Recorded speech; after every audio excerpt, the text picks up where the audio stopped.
नमस्ते प्रणाम, मैं आपका अपना विशु राय हाजिर हूँ विशु वारदात तक की एक और नई कहानी के साथ। उम्मीद है साथियों आप स्वस्थ होंगे, मस्त होंगे, अपना ख्याल रख रहे होंगे। आज की कहानी शुरू करें दोस्तों, उससे पहले मैं एक छोटी सी न्यूज़ है जो आपको बता दूं। बहुत से लोग प्रवचन सुनते हैं और प्रवचन सुनकर बहुत सी जो उनमें अच्छी बातें होती हैं उसको ग्रहण करते हैं। लेकिन यूपी के जालौन में दो दोस्त ओशो के प्रवचन को सुन रहे थे और ओशो के प्रवचन को सुनने के बाद उन दोनों दोस्तों ने मौत को गले लगा लिया। जब घर वाले घर के अंदर जाते हैं, देखते हैं तो दोनों व्यक्ति, जो दोनों लड़के रहते हैं, एक की उम्र 23 साल रहती है जिसका नाम अमन वर्मा रहता है और एक बालेंद्र पाल, दोनों दोस्त रहते हैं। बालेंद्र पाल की उम्र 21 साल रहती है। दोनों ही मृत पड़े थे, मुंह से झाग आ रही थी। अब घर वाले उसे लेकर दोनों को हॉस्पिटल जाते हैं तो हॉस्पिटल में उसे डॉक्टर मृत साबित कर देते हैं और वो मर चुके थे। अब जब उनकी हकीकत सामने आती है, पुलिस जांच पड़ताल करती है तो पता चलता है कि उनके व्हाट्सएप स्टेटस पे लिखा था कि ओशो ने कहा है कि मौत ही सत्य है और एक न एक दिन मौत आनी ही है, तो फिर क्यों डरना। अब कई सारे और उनमें बातें लिखी रहती हैं और लड़का एक और स्टेटस लगाता है जिसमें एक डेड बॉडी को कुछ लोग लेकर जा रहे थे। लड़का एक लेटर भी लिखता है जिसमें लिखता है कि मौत आनी ही है, मौत सत्य है, तो क्यों ना हम मौत को पहले ही गले लगा लें। और ओशो की बातों से प्रभावित होकर दोनों ने अपनी पूरी जीवन लीला ही समाप्त कर दी और मौत को गले लगा लिया। तो साथियों, बहुत से लोग प्रवचन देते हैं, बहुत कुछ कहते हैं, लेकिन आपको समझना होगा क्या सत्य है। यह सत्य है कि मौत सत्य है। इस जीवन में सबसे बड़ा अगर कोई सत्य है तो वह मौत है। लेकिन इसका ये मतलब थोड़ी ना है कि हम जहर खा के मर जाएं, आत्महत्या कर लें, सुसाइड कर लें, जो भी मन में आए वो कर लें। जीवन मात्र एक ही बार मिलता है और इस जीवन को उतार चढ़ाव इस जीवन में लगे रहते हैं और जीवन जीने की जो कला है वो बहुत से लोग बताते हैं। और आप खुद जब एक पड़ाव पर चलने लगेंगे तो आप खुद अनुभव करने लगेंगे कि ज़िंदगी बहुत ही अनमोल है।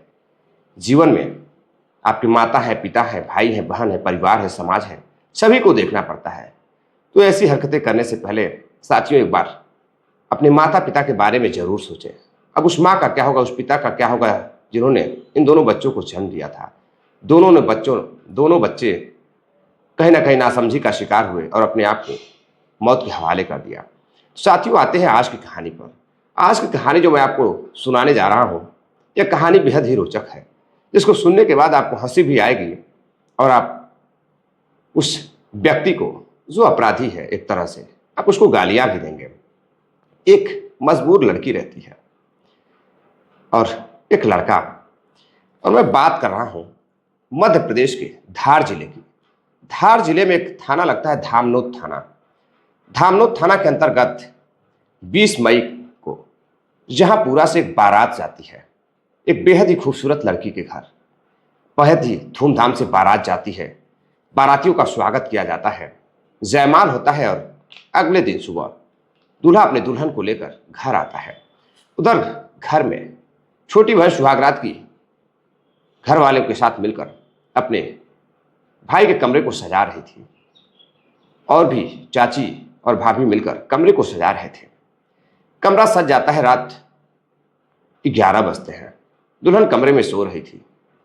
दूल्हा बेताब रहता है अपनी दुल्हन से मिलने के लिए और जैसे ही रात 11 बजते हैं वह फ्री होता है रिश्तेदारों से, दोस्तों से, तो अपनी दुल्हन को एक नज़र देखने के लिए जब कमरे में जाता है तो देखता है कि दुल्हन सो रही है। और जब दुल्हन को टच करता है सुहागरात पर तो दुल्हन उठकर बैठ जाती है और वो रोने लगती है। अब उसका पति उसकी तरफ देखता है तो कहता है कि आखिर तुम क्यों रो रही हो। तो वह बताती है कि मेरे पेट में दर्द हो रहा है और मैं बहुत परेशान हूँ। अब दूल्हा दर्द की दवा देता है, लड़की को आराम मिलता है और दोनों सो जाते हैं। और जैसे ही अगली सुबह होती है, घर में सब कुछ सही चल रहा था। शाम होती है, तभी लड़की को जोर जोर से दर्द होने लगता है। वह चिल्लाने लगती है, कराहने लगती है। अब उसके दर्द को देखकर जो उसका पति था, दूल्हा अमन, वो बर्दाश्त नहीं कर पा रहा था। वो भी अपनी पत्नी नई नवेली दुल्हन को देखकर परेशान हो जाता है। अब वो परेशान होकर अपने माता पिता से बताता है। उसके माता पिता अपनी बहू को लेकर एक प्राथमिक स्वास्थ्य केंद्र जाते हैं। वहाँ लेकर जाते हैं। वहाँ पर एक डॉक्टर, जो महिला डॉक्टर रहती हैं, वह उसका इलाज करती हैं। इलाज कर जब एक रिपोर्ट देखती हैं तो हैरान रह जाती हैं। रिपोर्ट देखने के बाद वो उस उनके घर वालों को, सास ससुर को और उसके पति को बुलाकर बताती हैं कि आपकी बहू माँ बनने वाली है और बहुत ही ज़्यादा समय नहीं बचा हुआ है, मात्र 1 से 2 घंटे के भीतर ही वह माँ बन जाएगी। अब सुबह 4 बजे अगले दिन वह दुल्हन नई नवेली जो मात्र 2 दिन पहले आई थी, वो एक बच्ची को जन्म देती है। अब बच्ची को जन्म देती है तो अब चारों तरफ चर्चा का विषय बन जाता है। गांव वाले, रिश्तेदार, सास ससुर और खुद लड़की के माता पिता को जब फोन कर बताया जाता है कि आपकी लड़की को शायद मात्र 2 दिन आए हुए और वह एक बच्ची को जन्म दी है। अब जैसे ही यह बात लड़की के माता पिता सुनते हैं, वह सदमे में चले जाते हैं। सास ससुर सदमे में रहते हैं। पति का रो रो कर बुरा हाल रहता है। वो सोचता है समाज क्या कहेगा कि 2 ही दिन हुए पत्नी को आए, और आखिर ऐसा क्या हुआ पत्नी के साथ कि 2 ही दिन में पत्नी ने एक स्वस्थ बच्ची को जन्म दिया। अब मामला पुलिस तक पहुंच जाता है। अब सास ससुर पुलिस के पास पहुंच जाते हैं, लड़की के ऊपर इल्जाम लगाने लगते हैं। पुलिस आती है, जांच पड़ताल करती है और फिर लड़की से जब पूछताछ होती है तो लड़की एक ऐसी दर्दनाक, एक ऐसी हैरान कर देने वाली बात बताती है जिसे सुनकर पुलिस वाले ही नहीं बल्कि वहां पर लोग मौजूद सभी लोग हैरान रह जाते हैं। दरअसल 1 साल पहले लड़की भावना, जिसका नाम रहता है, भावना अपने एक पिता के पोते के रिश्तेदारी में गई थी। और वहाँ रिश्तेदारी में जब गई थी, वहाँ पर शादी थी और उस शादी समारोह में वह शामिल थी। अब शादी समारोह में वह सज संवर कर जयमाल के आसपास घूम रही थी। तभी एक लड़का जो बाराती रहता है, जिसका नाम सुशील रहता है, उसकी नज़रें सुशील से मिलती हैं और सुशील भी उस भावना को देखने लगता है। बेहद ही हैंडसम लड़का सुशील, और जो लड़की रहती है मात्र 20 वर्षीय लड़की भावना, वह भी उस लड़के को देखने लगती है। अब देखते ही देखते दोनों एक दूसरे को इशारा करने लगते हैं। अब इशारों में बातें होने लगती है। पूरी रात गुजरती है। अगले सुबह जब बारात की विदाई होने वाली रहती है, दुल्हन की विदाई होने वाली रहती है, तभी लड़का लड़की के पास पहुंचता है और लड़की से उसका नंबर मांगता है। लड़की अपना नंबर दे देती है, लड़का भी अपना नंबर देता है। दोनों नंबर आदान प्रदान करते हैं और वहां से लड़का चला जाता है। अब अगले दिन जब लड़की अपने रिश्तेदार के घर से अपने घर जाती है, घर जाने के बाद अब अपने फ़ोन से वो उस लड़के सुशील को फ़ोन करती है। सुशील को फ़ोन करती है। सुशील फ़ोन रिसीव करता है और अपनी प्रेमिका से, नई नवेली प्रेमिका से बात करने लगता है। अब बात करते करते दोनों एक दूसरे को इस कदर चाहने लगते हैं, भावना और सुशील, कि दोनों एक दूसरे में खो जाते हैं। अब उधर लड़की भी बेताब रहती है लड़के से मिलने के लिए, लड़का भी बेताब रहता है लड़की से मिलने के लिए। सुनील और भावना दोनों एक दूसरे से जल्द मिलना चाहते थे, लेकिन अब काफ़ी दूरी थी घर की। बारात करीब 20 किलोमीटर दूर से आई हुई थी। लड़की का घर भी वहाँ से करीब 20 किलोमीटर दूर था, यानी कि टोटल 40 किलोमीटर की दूरी थी लड़की, भावना और सुशील के घर से। अब सुशील लड़की को फ़ोन करता है और कहता है कि आज शाम जैसे ही अंधेरा होगा, मैं तुम्हारे घर के बाहर खेत में मिलने आऊँगा और तुम भी मुझसे मिलने आना। अब लड़का बाहर बाइक खड़ा करता है खेत से कुछ दूर पर, और खेतों में लड़की को बुलाता है और खेत में मिलने के लिए जाता है। खेत के पास एक झाड़ियों में दोनों बैठकर मुलाकात करते हैं, बातचीत करते हैं। लड़का लड़की से बातचीत करता है और बातचीत करते करते उसको पकड़ लेता है। पकड़ने के बाद अब उसके साथ वह उसके पूरे शरीर को टच करने लगता है। अब भावना मना करती है और वहां से वह उठकर चली जाती है, और इधर लड़का बार बार उस लड़की को फ़ोन कर रहा था। भावना कहती है कि नहीं, मैं अब घर जा रही हूँ, मुझे देर हो रही है। भावना समझ जाती है कि उसके साथ कुछ गलत होने वाला है।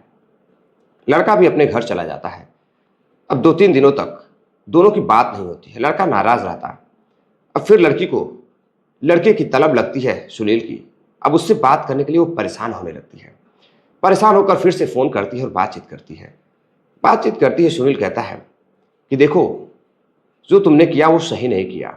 मैं तुमसे बेहद प्यार करता हूँ और मैं तुमसे मिलने इतनी दूर से आया था और तुम मुझे अकेला छोड़कर तुम चली गई। अब लड़की भी परेशान हो जाती है और कहती है कि ठीक है, तुम कल फिर आना, कल फिर मैं तुमसे मिलने आऊंगी। मैं भी बहुत परेशान हूं, लेकिन तुम जो कर रहे थे वो सही नहीं है। अब फिर अगले दिन जैसे ही अंधेरा होता है, सुनील बागीचे में बाइक खड़ा करता है और खेतों में जाता है। और लड़की घर से बाहर किसी बहाने से अंधेरा होते ही उस खेतों में जाती है। खेत में जाने के बाद अब सुनील से उसकी मुलाकात होती है। दोनों एक दूसरे से बैठकर बातें करने लगते हैं। अब इसी बीच बातों बातों में दोनों इस कदर खो जाते हैं। मात्र 10 दिन पहले का प्यार था और दोनों एक दूसरे में इस कदर खो जाते हैं कि लड़का लड़की को टच करने लगता है और लड़की रोकने की कोशिश करती, लेकिन लड़का मना नहीं कर पाता। लड़की मना नहीं कर पाती और लड़का जो है अब सुनील लड़की के साथ धीरे धीरे उसके कपड़े निकालने लगता है, उसके साथ शारीरिक संबंध बनाने लगता है। करीब आज से 9 महीने पहले अब वो शारीरिक संबंध बनाने लगता है और लड़की लड़के से कहती है कि देखो ये सब सही नहीं है, प्यार तक तो ठीक है, अभी किसी को पता चल गया तो हम क्या मुंह दिखाएंगे। लड़का कहता है डरने की बात नहीं है, मैं हूं ना, मैं तुम्हें बेहद प्यार करता हूं। अब लड़का वहां से मिलने के बाद चला जाता है। अब इस बीच कई बार लड़का उस लड़की से बुला बुला कर चोरी चोरी मिलता रहता है, लेकिन अब एक दिन लड़की प्रेग्नेंट हो जाती है। उसके पेट में जोर जोर से दर्द होने लगता है। अब उसे उसकी हालत खराब होने लगती है। अब वह खुद एक मेडिकल स्टोर पे जाती है और वहां से एक किट लेकर आती है। चेक करती है तो पता चलता है कि वह गर्भवती है। वह परेशान हो जाती है। परेशान होने के बाद अब वह सुजीत को फ़ोन करती है, अपने प्रेमी को फ़ोन करती है और बताती है कि मैं प्रेग्नेंट हूँ, मैं तुम्हारे बच्चे की माँ बनने वाली हूँ। अब सुनील उसे मिलने के लिए बुलाता है, खेतों में मिलता है और मिलने के बाद उस प्रेग्नेंट लड़की के साथ फिर से शारीरिक संबंध बनाता है और बातचीत करता है। लड़की कहती है कि मैं तुमसे शादी करना चाहती हूँ और बहुत जल्द करना चाहती हूँ, क्योंकि अगर किसी को पता चल गया इस बच्चे के बारे में तो फिर लोग क्या सोचेंगे, मेरी बहुत बदनामी होगी। लड़की रोने लगती है। लड़का शांत कराता है और फिर कहता है देखो मैं शादीशुदा हूं। अब जैसे ही यह बात लड़की सुनती है भावना कि लड़का शादीशुदा है, सुनील अब वो हैरान रह जाती है। अब वो वहां जोर जोर से रोने लगती है। लड़का किसी तरह शांत कराता है, कहता है देखो मैं कुछ व्यवस्था करता हूं इस बच्चे की, लेकिन मैं तुमसे शादी नहीं कर पाऊंगा। लड़की कहती है तुमने मुझसे झूठ क्यों बोला। लड़का कहता है मेरा दिल तुम पर आ गया था और मैंने कई बार कोशिश की तुम्हें बताने की, लेकिन मैं बता नहीं पाया। मुझे डर था कि तुम मुझे छोड़कर चली जाओगी। अब उधर लड़का चला जाता है। लड़की अपने घर आती है, परेशान रहती है और तभी लड़की के घर वाले लड़की की शादी जहांगीरपुरा में अमन के साथ फिक्स कर देते हैं। अब इधर शादी तय हो जाती है। अब वो लड़की सुनील से बात करना छोड़ देती है। अब वो बातचीत करने लगती है और लोग लिहाज के डर से वो अपने घर वालों से बता नहीं पा रही थी कि वह प्रेग्नेंट है। पेट वगैरह से विशेष कुछ खास पता नहीं चल पा रहा था। अब घर वाले एक दिन माँ की नज़र जब लड़की पर पड़ती है तो लड़की से जब माँ पूछती है कि तुम्हारा पेट क्यों निकला हुआ है, आखिर क्या बात है, वह बताती है कि मेरा पेट दर्द करता है, मुझे पेट में पथरी की शिकायत है।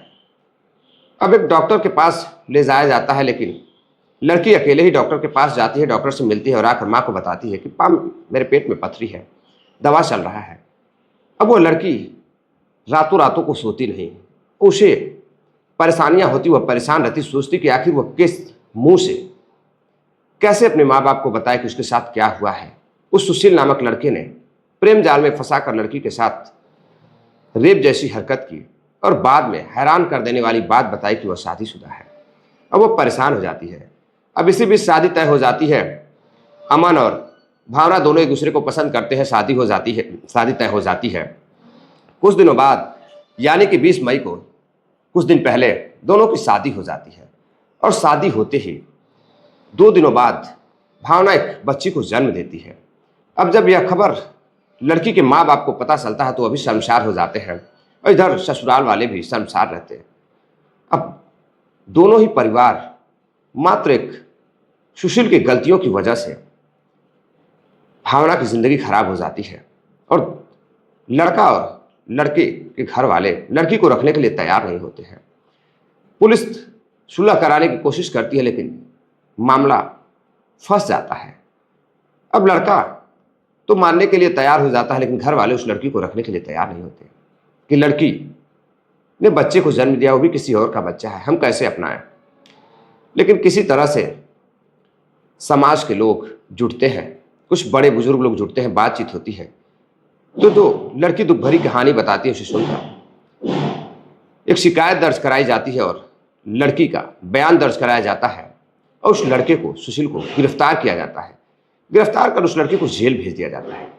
साथियों, कई बार ऐसा होता है कि लड़की भावनाओं में बह जाती है और लड़कों से दिल लगा बैठती है, और कई बार लड़के उसका फायदा उठाते हैं और लड़की रोकना भी चाहती है तो रोक नहीं पाती है।